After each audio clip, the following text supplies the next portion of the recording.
प्रदेश के ग्वालियर शहर में, या ये है कि एशिया की सबसे बड़ी गौशाला में आए और यहाँ पर जो भी लोग हैं उनका और हम लोगों का सौभाग्य है। इस अवसर पर आप क्या कहना चाहेंगे?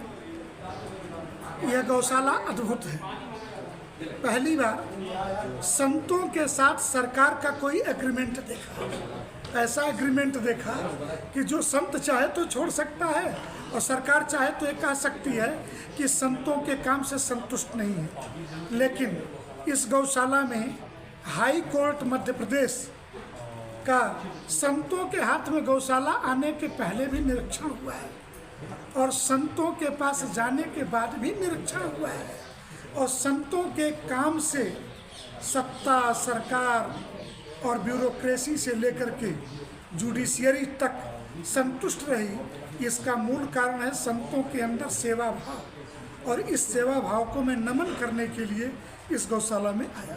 उत्तर प्रदेश में संत भी बहुत हैं और योगी आदित्यनाथ जी भी अपने आप में संत हैं और थे या ये कहें तो उत्तर प्रदेश में इस तरह की गौशालाएं इतने बड़े स्तर पर जैसे कि एशिया की सबसे बड़ी गौशाला है, क्यों नहीं खोली जाएगी या खोली जाएंगी भविष्य में?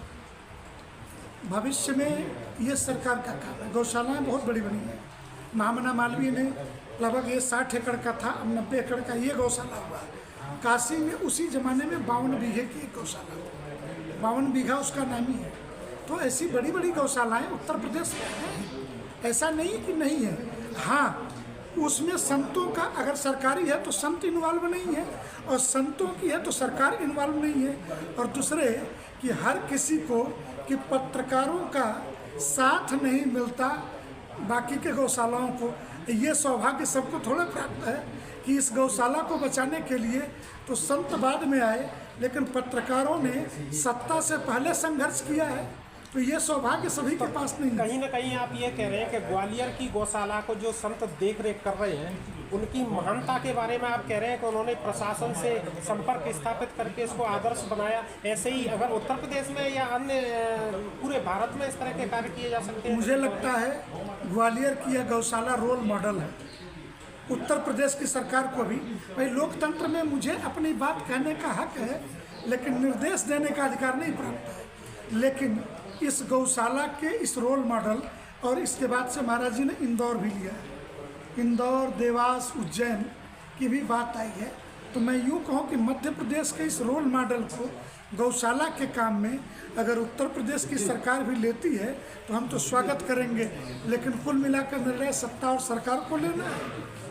आप चाहेंगे कि भारत के प्रत्येक प्रदेश से इस गौशाला को देखने के लिए लोग आए जो गौशाला चला रहे हैं, इससे उनको समझने में या गौशाला कैसे चलाई जाती है और उसको बड़ा कैसे किया जाएगा, ये कहीं ना कहीं ज्ञान मिलेगा? स्वाभाविक है। मैं देश भर के संतों को, और आज ही हमने महाराज जी से कहा कि मैं इस गौशाला परिसर में अखिल भारतीय संत समिति की राष्ट्रीय परिषद की बैठक करना चाहता हूँ।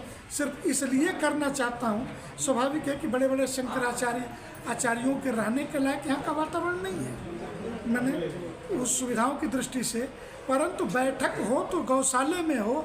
और देश पूज्य अच्युतानंद जी के बारे में ये कहूँगा, आपने कहा कि आपके साथ, हमारे साथ नहीं, मैं इनके साथ हूँ। ये इस मामले में देश के इकलौते संत हैं कि देश की जितनी बड़ी गौशालाएं हैं उसके लिए रोल मॉडल हैं अच्युतानंद जी।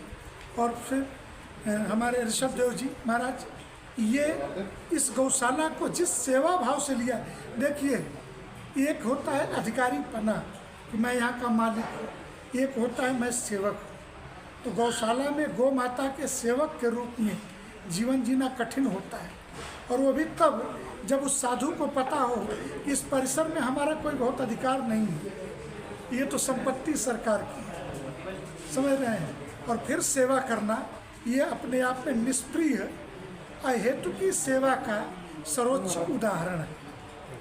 दुनिया की सभी खबरों के लिए बने रहिए हमारे चैनल प्रदेश खबर। प्रदेश खबर आपके साथ। हमारे चैनल को लाइक एवं सब्सक्राइब करते रहिए।